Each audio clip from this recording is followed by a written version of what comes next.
চারটার দিকে আমি স্কুলের উদ্দেশ্যে আমি চলে গেছি গন্তব্যস্থলে। আমি 1:50-55 মধ্যে আমি বাড়িতে এসে পড়ছি। আয়া আমি গেটে তালা ইনটেক দেখতে পাইলাম, তো আমি তালা খুললাম, কিন্তু তালা খুলে আমি ভিতরে ঢুকতে পারতেছি না, ভিতর দিকে লক করা।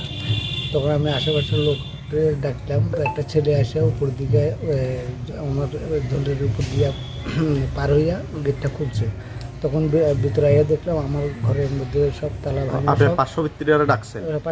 হ্যাঁ, সবাই ডাকছে, তো সবাই আসছে। আমি নিজে কিছু ধরছি না, তো এরপরে সব তছনছ করে এলেছে, গড্ডাটা ভাঙে লাগছে। আমার টাকা নগদ ক্যাশ টাকা 50-60 হাজার টাকা মতো ছিল, এটা নিয়ে গেছে। আর গয়না তো অনেকটা ছিল, এখনও আমার ওয়াইফ তো বাড়িতে নেই, ও কালকেই গেছে তোমার বাবুর বাড়িতে। এবং কতটুকু খোয়া গেছে আমি তা সঠিকভাবে বলতে পারতেছি না। আর পুলিশে আমি কল করছিলাম, তারাও আসছে, দেখে টেকে গেছে। আপনি কোন আমি দপ্তরে? এডুকেশন দপ্তরে। আপনার মিসেসও আমার মিসেস এডুকেশন দপ্তরে চাকরি করে। আমার একটা মেয়ে আছে, এখন স্কুলে পড়ে। আমরা সকালবেলা বাইরে যাই প্রতিনিয়ত 8টার দিকে। আপনার নাম কি? আমার নাম খেলু পাটারি।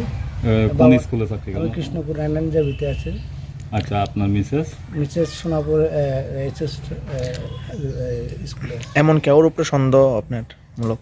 এটা তো এখন যেহেতু আমি দেখছি না, এটা আমার কারোর প্রতি কীভাবে বলবো। এটা আনুমানিক কত টাকার এখানে স্বর্ণ অলংকার হইতে পারে?